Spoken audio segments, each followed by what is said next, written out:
Ate aba Uganda Law Commission Bategese Ensisinkano Bannamateeka mu bakubaganyiriza ebirowoozo ku ngeri ey'okuziba emiwaatwa egiri mu tteeka ly'Abayima bayite ba trustees eririwo kati bamaze ennaku 2 Hotel Africana wano mu Kampala.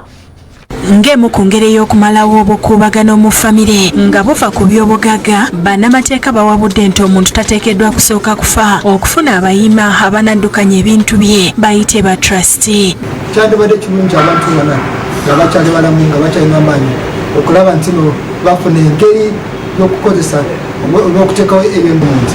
Bannamateeka bano bakungaanidde ku Hotel Africana okubaganya ebirowoozo n'ekigendererwa eky'okukola ennongoosereza mu tteeka eririwo lye bagamba nti lirimu emiwaatwa ng'ensinkano etegekeddwa aba Uganda Law Commission. Esomiyima olowooza yanaawangala okusinga ebbanga eriwerako afudde bakola batya bunaawe wafa balonda mupya bamulonda batya kati ebibuuzo bingi kati nga Law Reform Commission etandise entege kulaba nti etteeka tuli updatinga bantu ebituli bino byonna ebiri mu mateeka bakyatambuza ekintu muzeeyi kye yaleka.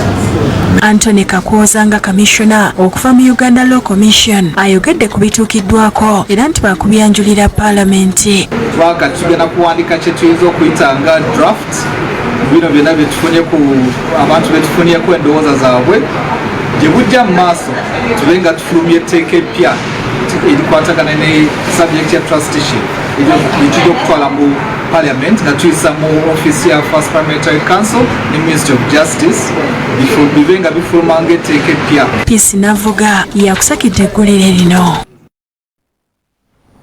Mu nsi 5 y'abakirimaanyi Russia ekubye omwalo Ukraine kwebadde esibidde olukoba okufulumizaako ebirime ebweru okwenogera ku nsimbi oluvannyuma lwa Russia okubalemesa omwalo gwe Odessa. Ukraine mu kwesasuza esindise drone okukuba mu Moscow kyokka Russia nebatebuka nezikubira mu bbanga. Gezaaki naye nina erinnya ly'ensingo